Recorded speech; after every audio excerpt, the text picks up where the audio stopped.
إن أصحاب الجنة اليوم في شغل فاكهون هم وأزواجهم في ظلال على الأرائك متكئون لهم فيها فاكهة ولهم ما يدعون سلام قولا من رب رحيم وامتازوا اليوم أيها المجرمون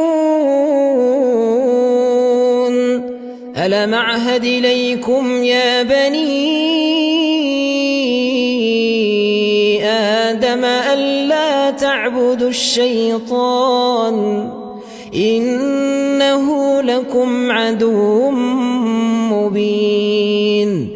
وأن اعبدوني هذا صراط مستقيم ولقد ضل منكم جبلا كثيرا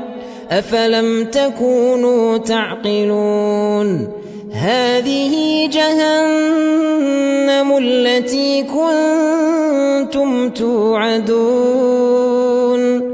اصلوها اليوم بما كنتم تكفرون اليوم نختم على أفواههم وتكلمنا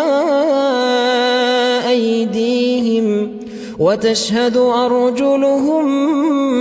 بما كانوا يكسبون ولو نشاء لطمسنا على أعينهم فاستبقوا الصراط فأنى يبصرون ولو نشاء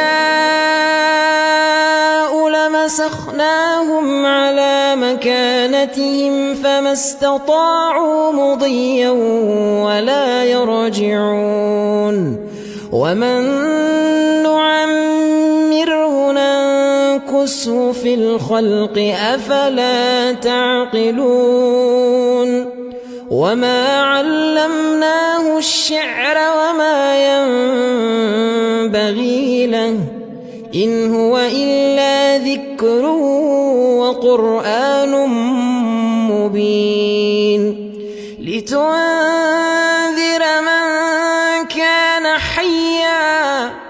لتنذر من كان حيا